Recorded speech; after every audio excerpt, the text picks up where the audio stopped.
At 3:17 a.m., an FBI cyber unit watched their screen light up with a message they never expected to see. Not a threat, not a ransom note, just 6 words. I know you're watching. Smile. For months, a hacker known only as Glass Phantom had been slipping through high-security networks like a shadow. No chaos, no bragging, no stolen money dumped online. Just one pattern. Every time investigators got close, the Phantom vanished and left something behind. A clue, a warning, or a joke.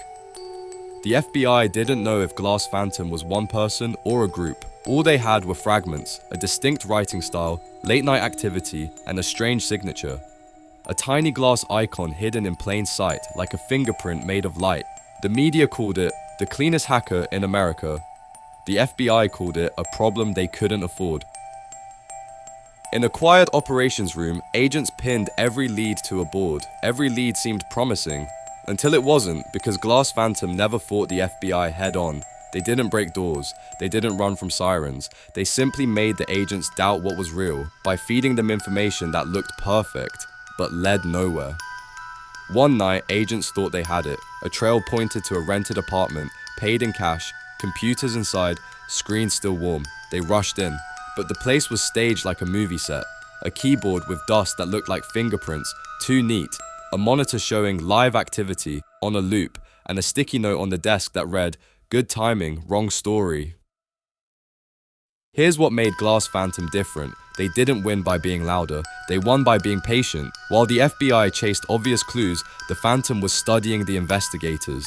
Their routines, their expectations, the patterns humans fall into when they're sure they're right. Because the most powerful vulnerability wasn't a system, it was certainty. Then came the message at 3:17 a.m. I know you're watching, smile. It wasn't sent to a public website, it wasn't broadcasted for attention. It appeared privately on an internal screen in the operations room. That shouldn't have been possible, and that's exactly why the room went silent. The FBI did what they always do. They tightened everything. New protocols, new procedures, teams working in shifts, checking every alert, every log, every clue twice. But that's when the Phantom did something unexpected. They stopped. No more jokes, no more signatures, just quiet. Weeks later, a separate cybercriminal group hit critical infrastructure hard, the kind of attack that causes real-world damage. But before it spread, the FBI received a file. No sender, no explanation. Inside, a map of the criminal group's connections, who talked to who, where money moved, what they planned next. It was the kind of intel that normally takes months to build. Glass Phantom had done it in days. For the first time, the FBI considered something they didn't want to admit. Maybe Glass Phantom wasn't playing to win. Maybe they were testing the Bureau because they didn't trust anyone else to stop something worse.